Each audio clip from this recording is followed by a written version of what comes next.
H6. What's that all about, George? So the H6 class was set up on a production Subaru vehicle. It's an inline 6 engine, and it's sort of a really affordable way for people to get into four-wheel drive rallying. So that legacy of the late great Possum Morn can live on with the H6 Cup. How many drivers do you have competing this weekend in the Lone Star Joe's Garage, part of that field of 72? And you've got some happy home handymen in the H6 Cup, how many? Absolutely. Spectacular field here this weekend. We've got 9 H6 Cup crews competing this weekend. And this is a special place for, you know, the breeding ground for the H6 Cup, correct? Absolutely. And being here in Ashley Forest, hearing an H6 Cup scream through these stages, it's something that anyone should look out for. You know, we love hearing esports come through these stages, but listening to an H6 Cup, it's another level. So let's listen up for the H6 Cup and see how those sensational subies go. Well, obviously we've had a bit of a hiatus since we did the championship in 25, and I mean, BT and I haven't been in the car since Hanna of last year, and we've been away doing the old two-wheel drive dream and down at the Otago Classic. So yeah, it's good to be back in the car. I'm enjoying having a front diff back for a short amount of time, which is good. And yeah, did some testing yesterday, and it, you know, fitted like a glove, which is great.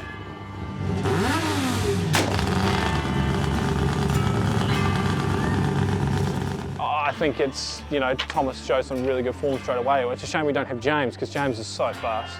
You know, he's an absolute rocket. Been a good day at Ricky today. Bit dusty, but the roads look awesome. Second time on these roads, and enjoyed it last year, so really looking forward to it this year. Yeah, good to have Tim here to see how we were. It was a good scrap at Otago with a few of us, and unfortunately James had his off as well, because yeah, looking like this year could have been a big 4-5-way scrap with a lot of other people. Pretty happy with the notes. Luckily we had a lot of it from last year, so definitely makes our job quite a bit more simple on a recce day. So yeah, it should be pretty close. Yeah, we're all sort of seated in the same spot as well, so yeah, it'll be good to be able to sort of chat to each other after each stage and compare times and stuff like that. It should be good fun. The 2026 H6 Cup season rolled into its second round at the Lone Star Joe's Garage Rally Canterbury, taking crews to Christchurch and the fast-flowing roads of North Canterbury. The day began on the iconic Mount Grey Road. It was Tim Smith and co-driver Ben Trevelyan who struck first. The local pairing immediately looked right at home in their own patch, opening up a 5.5 second advantage through the opening stage. But they weren't getting things all their own way, no way. Young gun Thomas Paul, alongside Bridget Airy, was right there in the fight, finishing the stage just 5.5 seconds adrift and showing that pace that had made many take notice earlier in the season.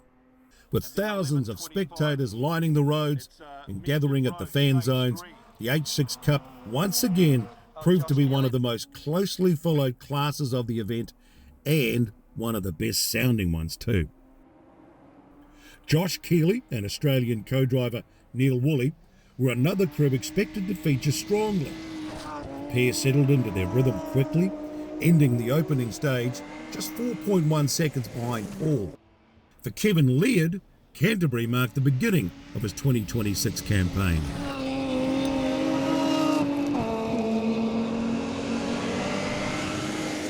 With the championship's drop round format in play, Laird knew there was still plenty of opportunity ahead as he began his pursuit of a maiden H6 Cup title. Amy Keeley and Grant Murrah continued their steady progression, building experience and confidence with every kilometre. The Fern Energy Subaru crew knew, and they remained within striking distance of another podium finish. Just had to stay there. Meanwhile, Ryman and Ryan Wilkinson continued to be one of the feel-good stories of the championship.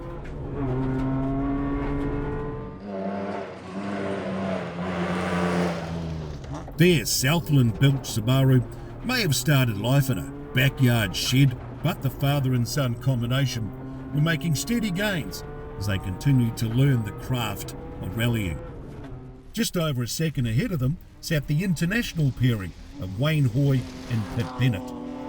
The Australians were making their first visit to the famous North Canterbury Rally roads, and with the only crew in the field yet to experience any of the season's events.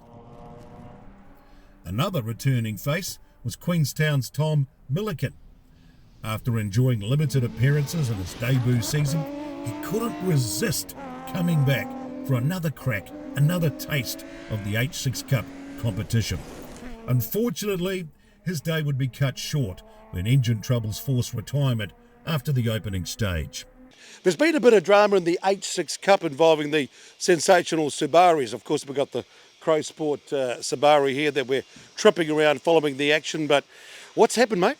Yeah, so Tim started off real strong with a win in Mount Grey, but unfortunately he seems to have had an issue in stage 2. He's lost 37 seconds to Thomas Paul. We're doing all right. We had a puncture in that last one, 4Ks from the end. Yeah. But it's split the wheel in half. You have a look at the wheel over there. It's pretty impressive. And but now we're trying to put some older tyres on. But there's 2 stages that are relatively short, so they'll be right. They'll be fine. So I'm excited. So who's leading the H6 Cup now? So Thomas Paul's got quite a big lead over that to Josh Keeley back in second. And over the back here, you see some of the H6 Cup crew getting ready to get them ready to rock and roll for the rest of the afternoon of the H6 Cup. So that's a bit of like the world of rallying, isn't it, mate? Anything can happen, so the show goes on. By the midday service break, the rally had taken an unexpected turn. Tim Smith's Subaru, wearing the iconic 1995 Canterbury Rally winning livery, had suffered wheel problems, shredded a tyre, and slipped more than 30 seconds behind the lead. That opened the door for Thomas Paul. Impressive showing at Otago, the Cromwell driver found himself in prime position to try and claim his first H6 Cup round victory. One ahead each. 50. 7 left. Behind him, Josh Keeley had his sights firmly set on second place. Although Tim remained within striking distance, Keeley knew his rival would fight right until the very last stage. Kevin Laird continued to be bold and hold fourth position, building valuable championship points as he settled into his season. Smith's fight back had been impressive, but delaminating tyres ended any hopes of reeling in Keeley. The local favourite would eventually secure third place and a hard-fought podium finish. So the H6 Cup will come down to the Ruapuna backwards. Yeah, there was before this stage where there was only 10 seconds between me and Josh Keeley for second. So yeah, I've got to be nice and tidy at the track. Go and race for the podium, mate. We'll see you at the pub. Yeah, cheers, mate. See ya. Josh Keeley once again demonstrated his speed and consistency, adding another runner-up finish to his resume and his growing resume in the H6 Cup. Righto, how you going in the race for the H6 Cup? Pretty good, man. That was a pretty awesome stage. That was probably my favourite one today. So, Was it easier coming downhill or uphill? coming downhill was easier.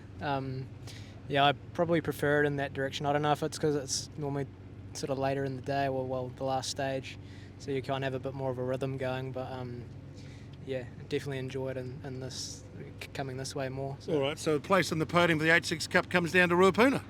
But the day belonged to Thomas Paul and Bridget Erie. Fast, composed and mistake-free, the pair delivered a breakthrough performance to secure their maiden H6 Cup round victory. Their impressive drive also earned them the Dixon Driver of the Day award. Mr. Paul, are you still leading the H6 Cup? Depends how fast Tim just went. But I think we had a wee bit of a gap, so I was pretty happy with our run, so we'll just see how it is. So it's going to come down to the final little wee showdown at Ruapuna? Yeah, hopefully we've got enough of a gap that we can, we'll probably all be out there at the same time, so it'll be good fun. Had a good day? Yeah, it's been awesome, mate. Cars are awesome, roads are cool, can't beat it. Good on you, mate. Kevin Laird brought his Subaru home in fourth place, collecting valuable points in his first appearance of the season.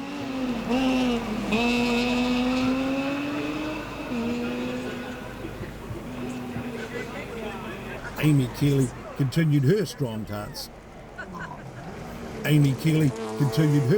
start to the season, adding another consistent finish and further proving herself as a genuine contender.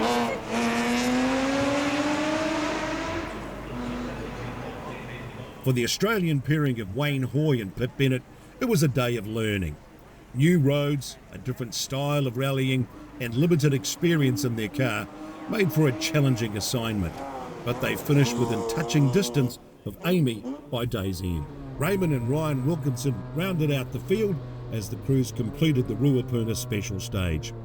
And as another day of North Canterbury rallying came to a close, there were plenty of stories to take away.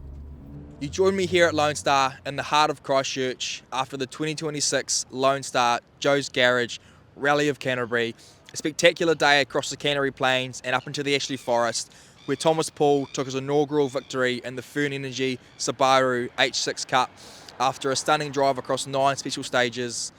Josh Keeley came away with second and Tim Smith in third after suffering a mechanical failure early on in the day. We look forward to round 3 of the Fern Energy Subaru H6 Cup, the Circle Hill Rally Sprint.